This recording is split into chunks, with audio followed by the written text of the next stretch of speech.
I'm honored to be here with Judge Armstrong and Judge Stafford. As you know, the Court of Appeals of Tennessee is one court, and all 12 of us hear cases across the state. I'm honored to be here today, and my two colleagues will later in the year be in Nashville and Knoxville hearing cases as well. We will hear the cases in the order in which they appear. Let me remind counsel that each side has a total of 15 minutes for argument, and that applies whether one or multiple attorneys are arguing. The appellant does have the right to reserve up to 5 minutes for rebuttal, so once you approach the podium and introduce yourself, let us know if you wish to save time and how much. Judge Stafford encourages me to remind you that these cases are live streamed and recorded and posted on the internet, and so be mindful if there are sensitive issues as to what you say and or who you disclose. If it's necessary, we know you have to advocate on behalf of your client, but if not, be mindful of that. As Judge Stafford says, it's like toothpaste. Once it's out of the tube, you can't put it back in. So, did I get that right, Judge Stafford? Pretty well. I think you quoted me correctly. Okay, yes. Very good. See, I do. It's the first time that's ever happened. Maybe the only time I've paid attention to what you say, but that was me. You're like so many people. Yeah. Are there any announcements or introductions? Hearing none, please call the first case. Shira, Skopp, Levy versus Allen, Lewis, Levy. And Mr. Caparella, this is the appropriate time for me to say I wish you would quit following me around the state. You know, I go to Knoxville, Nashville, Jackson, and you keep showing up. I'm on the frequent flyer program, Your Honor. I get extra points. So, My name is Donald Caparella of the Nashville Bar. I represent the wife in this divorce case, Shira Levy. I'd like to reserve 3 minutes for rebuttal. 3 minutes, yes, sir. Your Honor, the primary issue in this case is the alimony for Shira award of the trial court.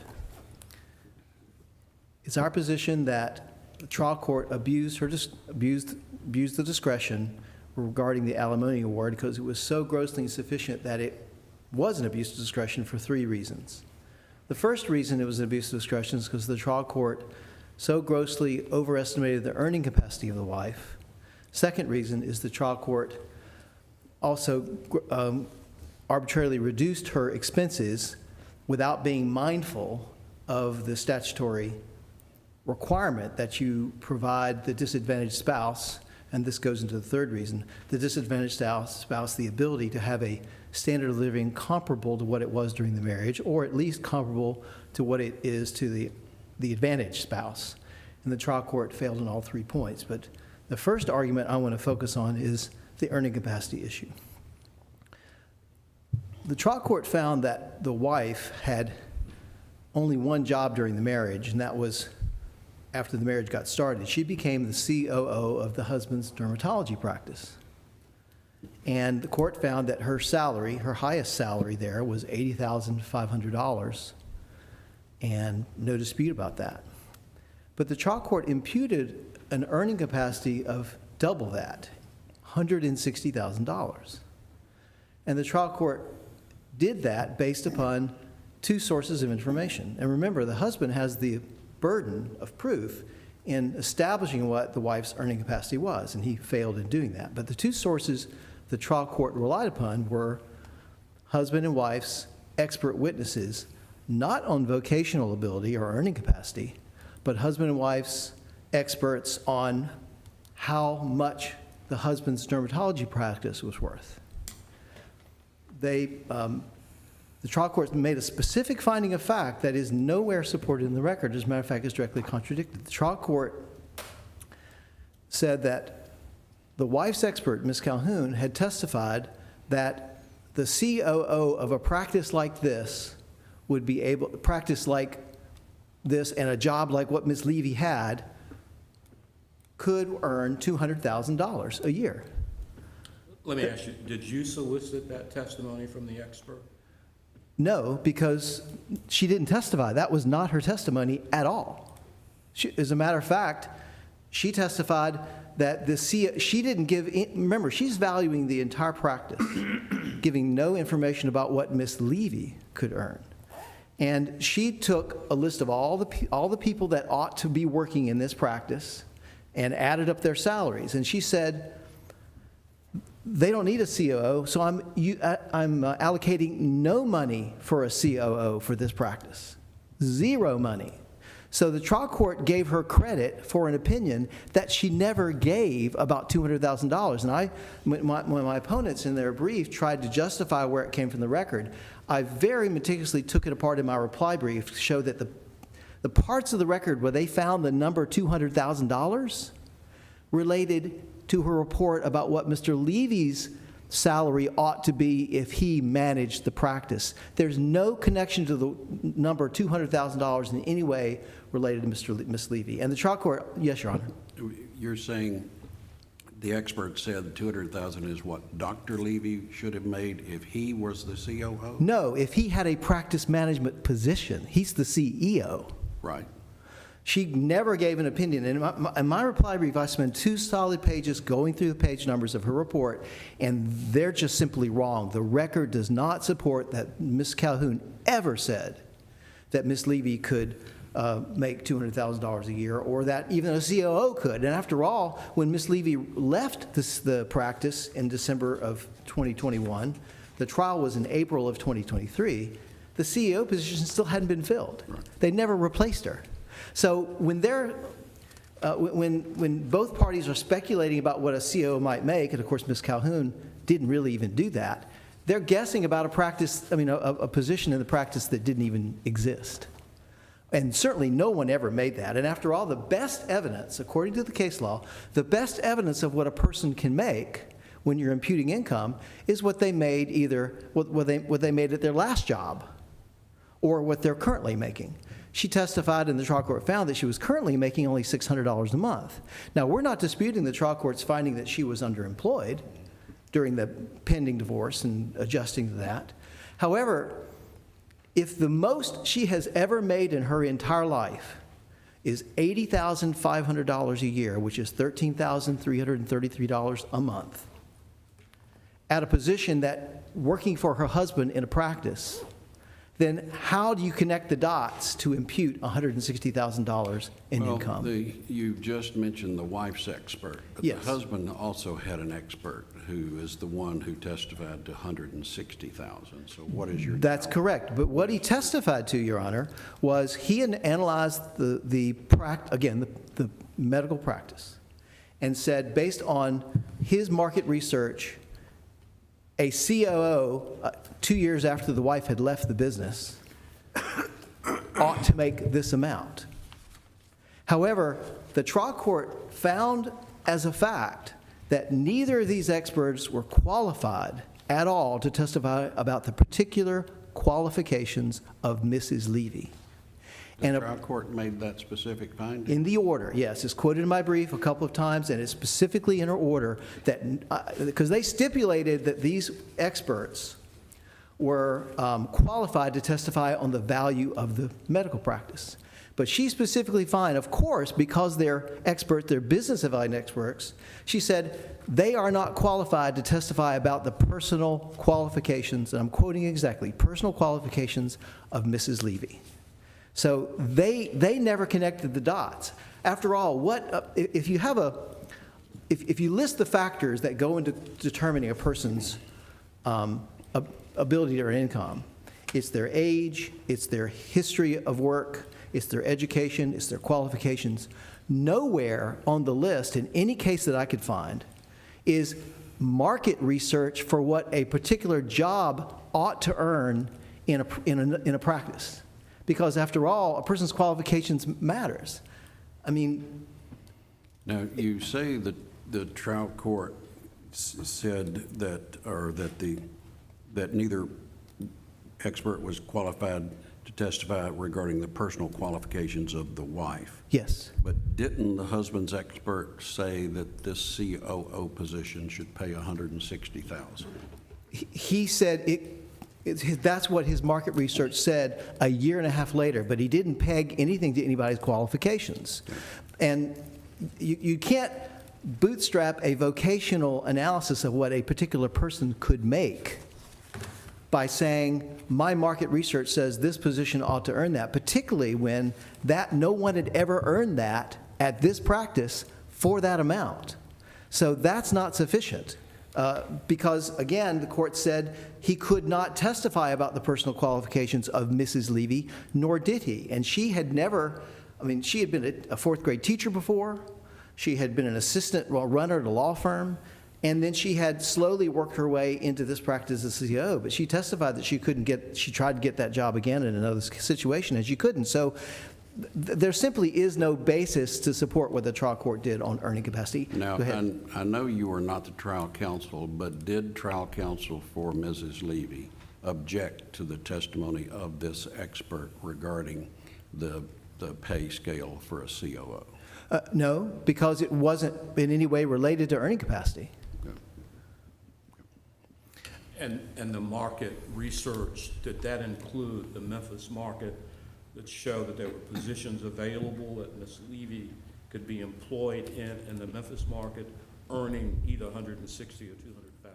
No, it did not. It just was a basic sort of thumbnail sketch of what the market would allow them to pay, but they had never hired anybody at that salary level. And what market are we talking about? I don't remember the market they were talking about. Okay, I think it might have been a national market. okay. But the report says that, and I'll be happy to submit something afterwards to show what the market was, if it would help you. It's a big record. I guess we can look at the transcript of the testimony to see what they said about what market. Yeah, on rebuttal, I'll find the actual quote from the court's order so you can have it, but I'm pretty sure I got it right because it's one of the best, strongest positions we have. Now, the second thing the court did is the court was required to apply not just the 12 factors for awarding alimony. The court's also required to look at the standard of living of the parties during the marriage or what the advantaged spouse is going to have after the marriage. And the trial court never mentions that standard, and it is a required standard to consider that. And here, the husband he got the medical practice, which will probably continue to grow, so he is absolutely going to be the one that can accumulate a lot more wealth going forward. And there's no finding by the court that with wife getting a $2,000 a month alimony and forturo ruling, she could ever have a standard of living comparable to what was in the marriage or comparable to what he's going to have. They had the same number of expenses going in. He had about $26,000, she had about $29,000. Both of them included, though, the amount for the kids' private school. And yet, without cutting the husband's expenses in the analysis, the court dramatically cut the wife's expenses. And I go through in detail why that was wrong. But remember, you can have an abuse of discretion if there's a clearly erroneous assessment of the record, which we do on the earning capacity. That alone requires, respectfully, a reversal in this case. But you can also have an abuse of discretion if you fail to apply a required legal standard. And the court never made a finding that now that I've given her $2,000 a month in alimony for churro, she's going to be able to have a standard of living anywhere comparable. That would probably not even pay her utility bill on a monthly basis. So we submit that the trial court abused its discretion on reducing those expenses and by not using that standard. Now, I'll rely on my briefs, because I'm running out of time, on highlighting the court's arbitrariness in reducing expenses. The court said there was no proof that she had any therapy. No proof. And I put in my brief multiple pages of receipts from credit card statements showing that she had $13,000 in therapy expenses. There was no proof, said the court, of any charity. Again, there was proof, and I'll just rely on my briefs to show how. But was that proof within a reasonable period of time of the divorce, or was that ancient? No, it was based on their historical marital average over the last few years. It was not ancient at all, and the court didn't find it was too. The court just simply said there was no proof when the record specifically showed there was proof. So the court kind of squeezed her both ways, said your earning capacity is really high when it was double what she'd ever, the most. And I have a case saying you really can't find that somebody can make twice more than they've ever made in their life unless they have some unique qualification that they've never utilized, and even then you need an expert to show you to do that. They don't have that in this case. This case presents the unique factual scenario of where, and I must say, the trial court made the finding that your client only had a need of approximately $2,000 a month. I know you dispute that, but her standard of living was much, much higher. Do you have authorities that say that a spouse can be awarded more than their need if the prior standard of living during the marriage was greater? I don't have a case like that, but remember, if you just use the $80,500 a year, which is $6,700 a month, and put that in the numbers, then her need is over $8,000 a month. So if you just find that the evidence, the court was clearly erroneously assessed her earning capacity, and there are lots of cases where the courts find that the trial court erroneously did the earning capacity. If you just find that, then you have a need of over $8,000 a month instead of $2,000 a month, and there's no basis for the court to have bootstrapped these two experts that the court said were not qualified to give this opinion, and in Ms. Calhoun's case, never even gave it at all. You can't bootstrap that into a vocational finding about what her earning capacity. And my opponents attempt to find a $200,000 number somewhere in the record that does not relate to Ms. Levy should not convince this court that there was an opinion she could rely upon. Thank you, Mr. Thank you. Caparella. We'll hear from you on rebuttal. We'll hear from the appellee. Good afternoon. Good afternoon.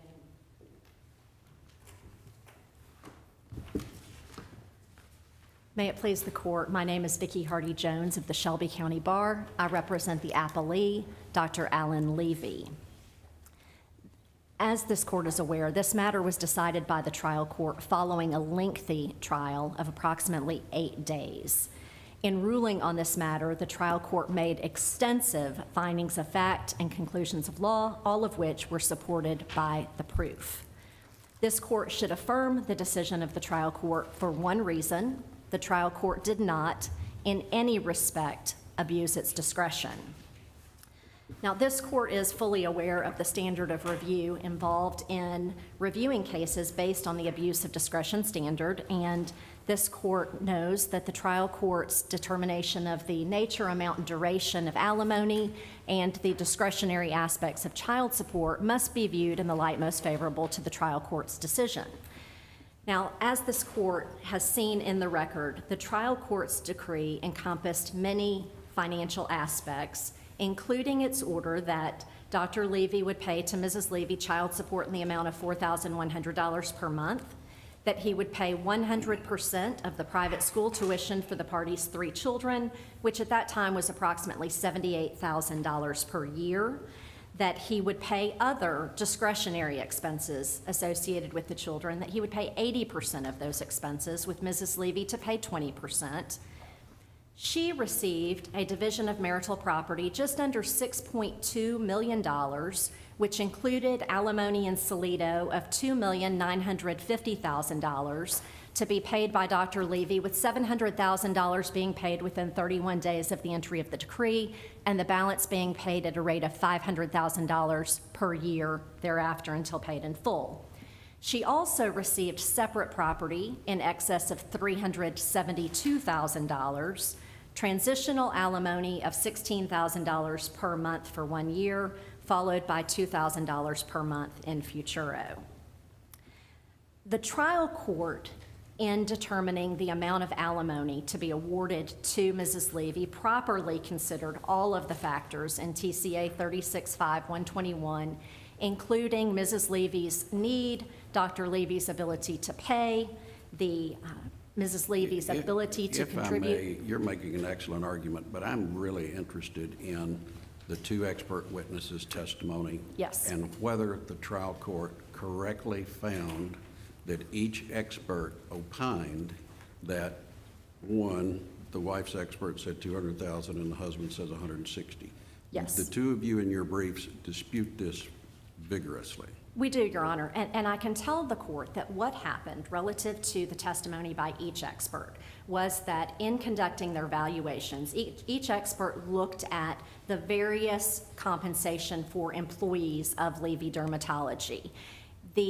Each expert focused in part on the compensation to be paid to a full-time practice manager or a COO, which was the position that had been filled by Shira Levy until she voluntarily resigned on December 31, 2021, during the pendency of the proceedings. Now, she had filled that position for some time, a number of years prior to the parties' divorce filing and the pendency of the divorce. She, as I said, voluntarily resigned that But position. that was 80,000. I want to hear about the 200,000 and the 160. Yes, so Mrs. Levy's expert in her report set out. Excuse me, the clock is not running, or at least the light's gone out on us here. Okay, there we go. Okay, thank you. Your Honor, I'm not sure what the time was, and it now just, I don't Okay, know. it looks Give like her- it's give being her, adjusted. 10 more minutes. Okay, thank you. thank you, Your Honor. Your Honor, Carolina Calhoun of Mercer Capital was the wife's expert in this case, and in conducting her valuation, she indicated that the normalized compensation for a full-time practice manager, or COO, which was Shira Levy's position, was $200,000.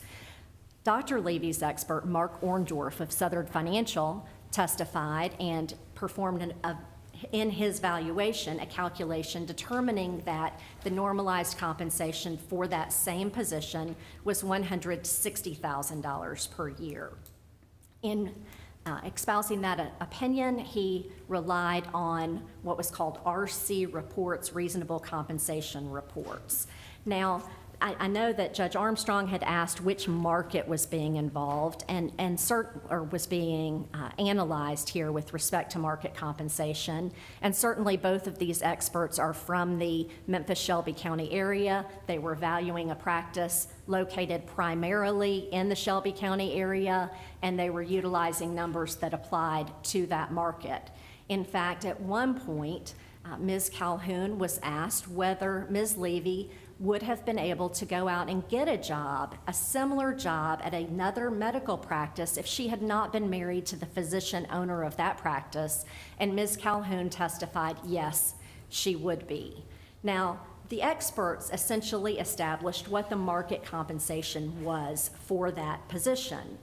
Ms. Levy presented other proof that established her qualifications for that position. She presented proof concerning her educational background, which included a bachelor's degree in business administration with an emphasis on risk management and insurance from Florida State University.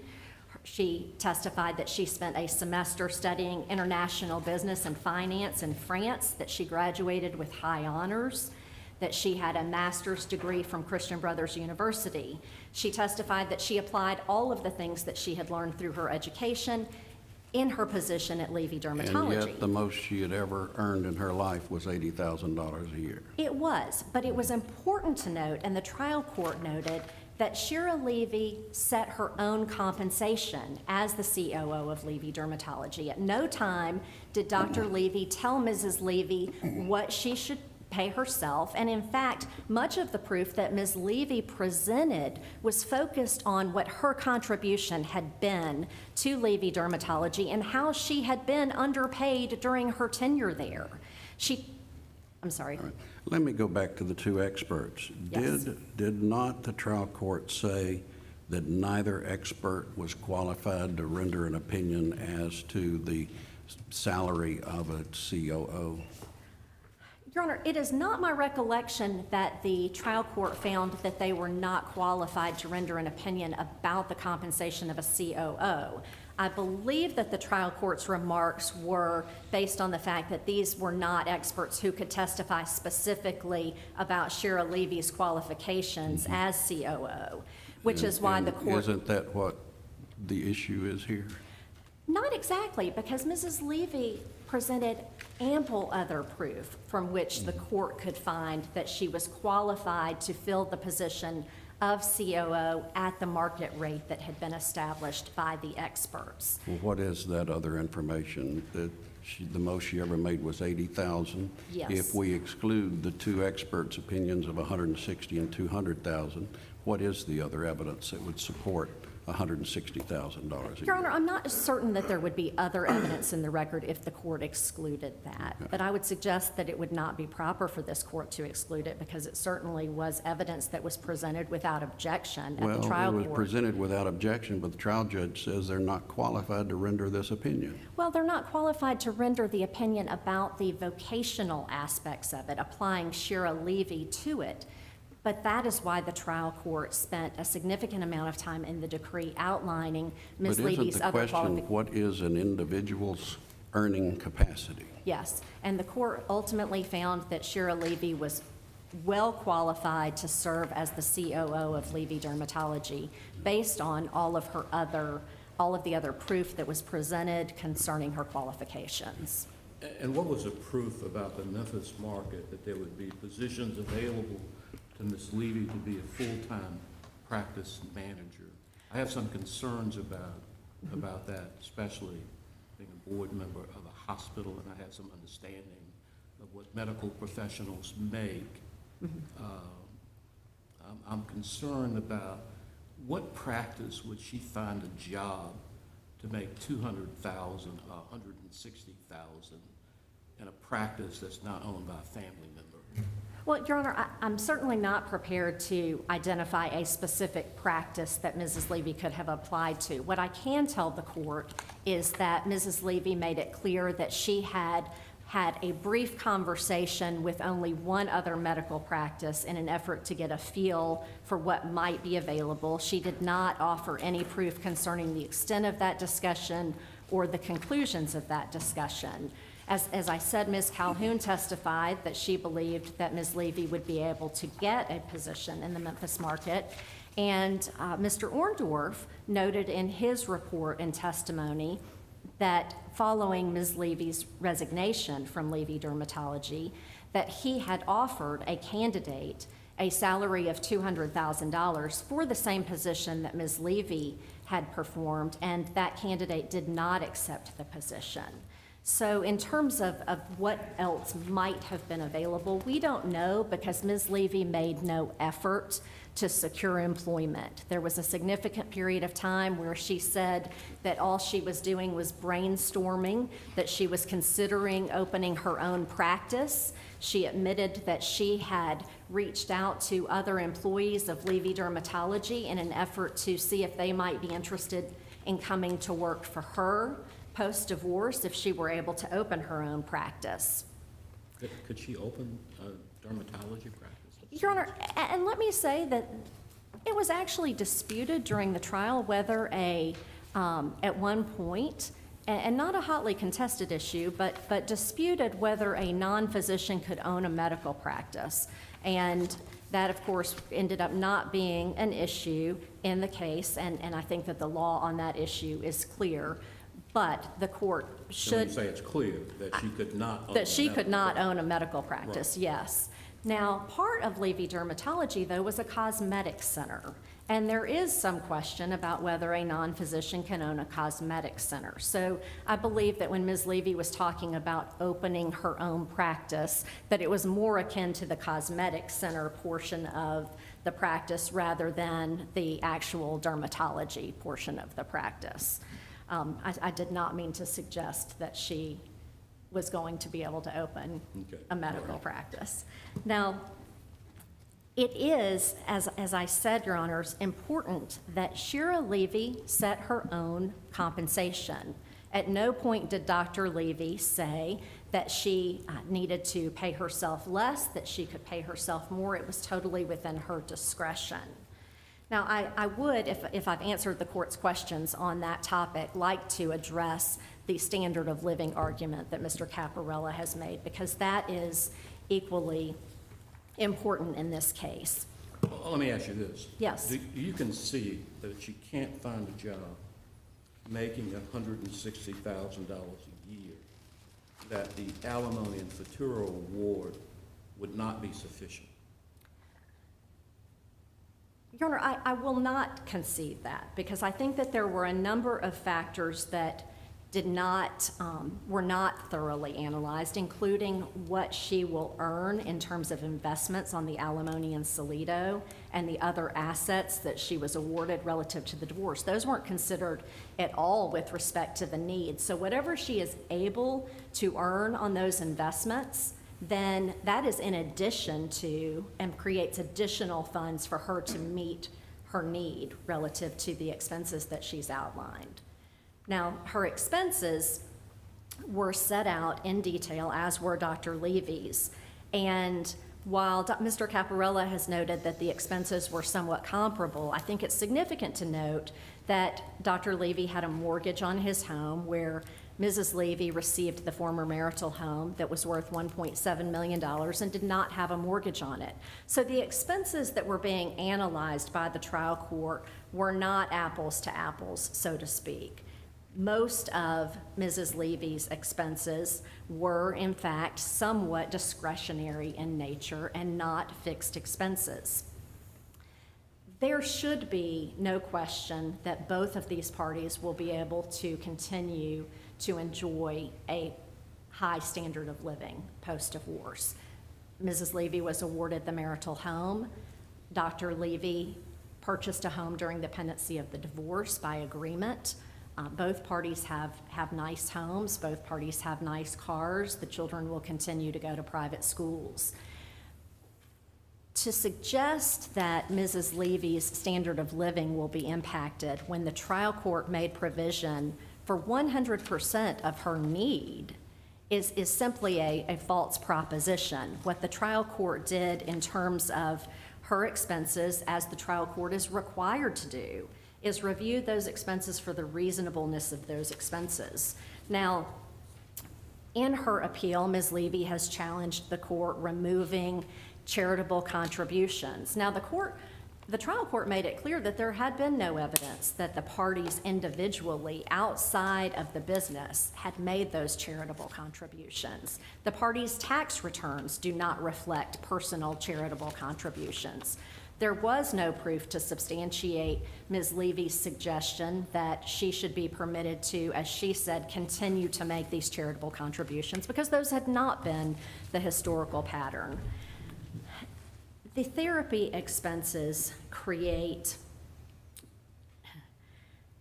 a bit of confusion, frankly, because what Ms. Levy is relying on appeal before this court is, in fact, hundreds of pages of bank statements and credit card statements that were moved into evidence en masse during the trial court proceedings without any analysis of what was in those, and there certainly was no testimony by Ms. Levy that she had seen her counselor X number of times over the course of Y number of months as she now seeks to represent to this court. The only way that they would know that is if they had gone through the hundreds of pages of documents to find where there may have been charges to Ms. Levy's counselor. That certainly is not something that the trial court is required to do, and she appropriately found that there was no evidence directed to her that Ms. Levy had these ongoing therapy expenses. When Ms. Levy challenges the standard of living, she is ignoring the fact that the trial court didn't reduce many of her arguably excessive expenses, including her car note that was leased during the pendency of the proceedings at over $1,600 a month, lawn services of over $1,200 a month. Your Honors, I can see that I am out of time. One question. Regarding the division of the marital estate. Yes, Ms. Levy's share was a total of what, $6 million? Is that right? just under $6.2 million, yes. 1/3 of that was a home, is that right? Yes, Your Honor. And the other 2/3 of the roughly $4 million, she was not getting that in a lump sum, was she? No, she was getting, I want to make sure that my math is right here. She was receiving all but $2.25 million, roughly within 31 days of the entry of the final decree. then the balance would be paid at a rate of $500,000 per year. So, Go right ahead. I'm sorry, of the $2.95 million in alimony and Salido, $700,000 of that was to be paid 31 days after the entry of the decree, which would have left the $2.25 million to be paid out over time. So at the time of the divorce, what was the amount of liquid assets available to her to invest and earn income from?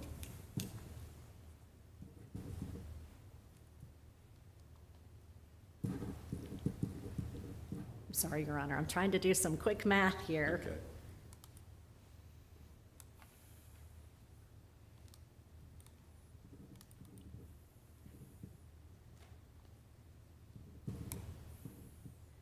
Your Honor, it would have been roughly the difference between, it would have been about $2.3 million that she would have had available to invest and utilize, not including the house and not including the $2.25 million that would be paid out over time with respect to the alimony and Salido. And that would be liquid, Yes.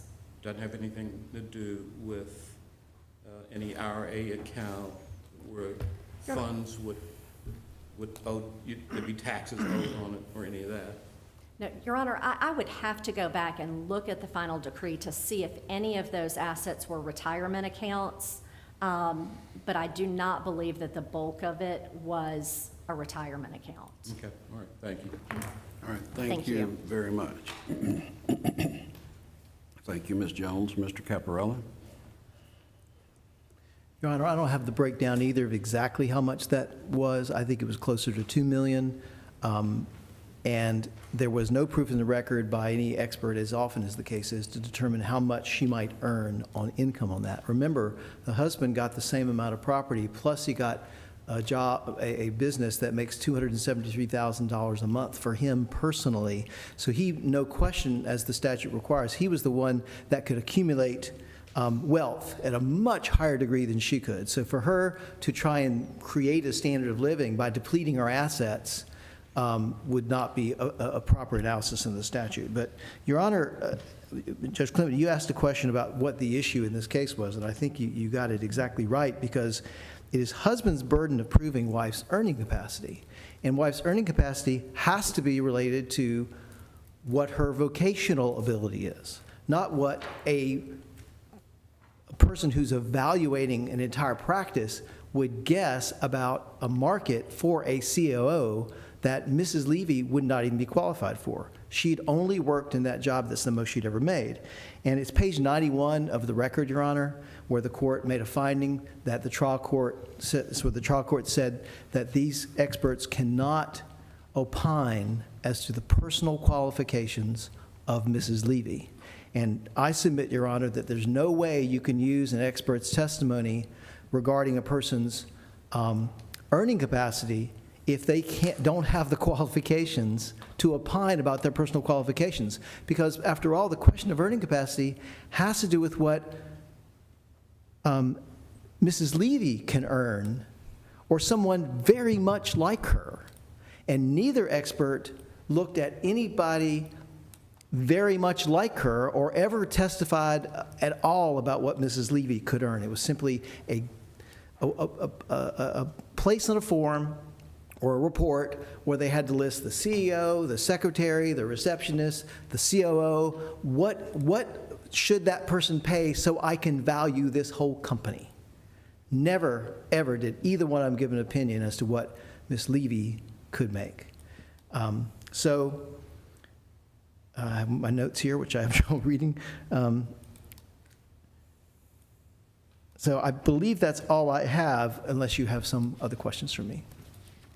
Hearing none. Thank you, Mr. Caparella. We ask that you reverse to have the trial court find what the proper earning capacity is and do the other analysis in order to determine what wife's need is, because an earning capacity at what her last job was, $6,700 a month, gives her at least $8,500 in need. Thank you. All right, thank you. And thank you, Ms. Jones, for your argument as well. I will take your case under advisement.